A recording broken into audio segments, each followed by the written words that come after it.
ಮಹಾಭಾರತದ ಯುದ್ಧ ಮುಗಿದ ನಂತರ ವೇದವ್ಯಾಸರು ತಮ್ಮ ಅಗಾಧ ತಪಸ್ಸಿನ ಶಕ್ತಿಯ ಫಲದಿಂದ ಮೊಮ್ಮಕ್ಕಳ ಕಾಲಾನಂತರವೂ ಆರೋಗ್ಯವಂತರಾಗಿ ಹಿಮಾಲಯದ ತಪ್ಪಲಿನಲ್ಲಿ ವಾಸಿಸುತ್ತಿದ್ದರು. ಆ ಸಮಯದಲ್ಲಿ ಸೃಷ್ಟಿಕರ್ತ ಬ್ರಹ್ಮದೇವ ಮಹಾಭಾರತ ಯುದ್ಧದ ಕುರಿತು ಕೃತಿ ರಚಿಸಲು ಬಯಸಿದರು.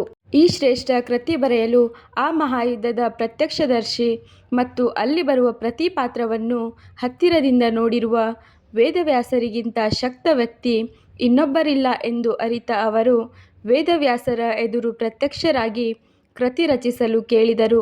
ಅದಕ್ಕೊಪ್ಪಿದ ವ್ಯಾಸರು ತನ್ನ ಸಹಾಯಕ್ಕೆ ಲಿಪಿಕಾರನ ಅಗತ್ಯವಿದೆ ಎಂದು ಹೇಳಿದರು. ಅದಕ್ಕೆ ಬ್ರಹ್ಮದೇವ ಈ ಕೆಲಸಕ್ಕೆ ಪ್ರಥಮ ಪೂಜಿತ ಗಣಪತಿಯೇ ಯೋಗ್ಯನೆಂದು ತಿಳಿಸಿದರು. ಆಗ ವ್ಯಾಸರು ತಮ್ಮ ಕೃತಿ ರಚನೆಯ ಕೆಲಸಕ್ಕೆ ನೆರವಾಗುವಂತೆ ಗಣಪತಿಯನ್ನು ಕೋರಿ ಮತ್ತೆ ತಪಸ್ಸಿಗೆ ಕುಳಿತರು. ಈ ತಪಸ್ಸಿಗೆ ಪ್ರಸನ್ನನಾದ ಗಣಪತಿ ವ್ಯಾಸರೆದುರು ಸಾಕ್ಷಾತ್ಕಾರಗೊಂಡು ತಪಸ್ಸಿನ ಕಾರಣ ಕೇಳಿದನು. ಆಗ ವ್ಯಾಸರು ಬ್ರಹ್ಮದೇವರಿಂದ ನಿವೇದನೆಗೊಳಗಾದ ಕಾರ್ಯವನ್ನು ತಿಳಿಸಿ ಅದಕ್ಕೆ ಸಹಾಯ ಮಾಡುವಂತೆ ಕೋರಿದರು.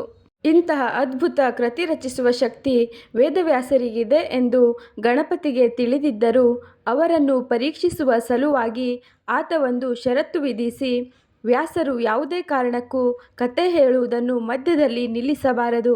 ಹಾಗೇನಾದರೂ ಮಾಡಿದರೆ ನಾನು ಆ ಕ್ಷಣವೇ ಬರೆಯುವುದನ್ನು ನಿಲ್ಲಿಸಿ ಮರಳುತ್ತೇನೆ ಮತ್ತು ನಾನು ಯಾವುದೇ ಕಾರಣಕ್ಕೂ ಬರೆಯುವುದನ್ನು ನಿಲ್ಲಿಸುವುದಿಲ್ಲವೆಂದು ಹೇಳಿದನು. ವ್ಯಾಸರಿಗೆ ತಮ್ಮ ಶಕ್ತಿಯ ಅರಿವಿದ್ದರೂ ಗಣಪತಿಯ ವೇಗಕ್ಕೆ ಕತೆ ಹೇಳಲು ಸಾಧ್ಯನಾ ಎಂಬ ಸಂಶಯ ಮೂಡಿ ಅದಕ್ಕೊಂದು ಉಪಾಯ ಹೂಡುತ್ತಾರೆ.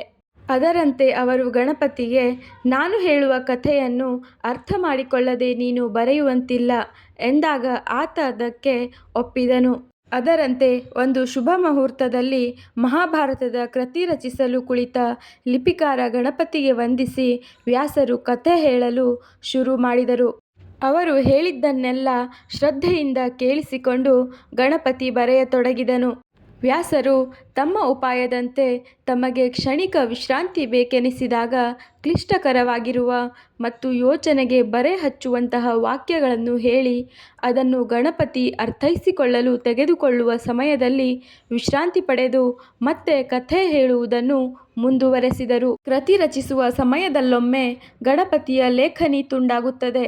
ಆಗ ಬರವಣಿಗೆಯನ್ನು ನಿಲ್ಲಿಸುವುದಿಲ್ಲ ಎಂಬ ಮಾತಿನಂತೆ ನಡೆದುಕೊಳ್ಳುವ ಸಲುವಾಗಿ ಗಣಪತಿ ತನ್ನ ದಂತವನ್ನೇ ಮುರಿದು ಕೃತಿ ರಚನೆಯನ್ನು ಮುಂದುವರೆಸಿದನು. ಹೀಗೆ ವರ್ಷಗಟ್ಟಲೆ ವ್ಯಾಸರು ಕಥೆ ಹೇಳುವುದು ಮತ್ತು ಗಣಪತಿ ಬರೆಯುವುದು ಮುಂದುವರೆದು ಶ್ರೇಷ್ಠ ಕೃತಿಯೊಂದು ರಚನೆಯಾಗುತ್ತದೆ.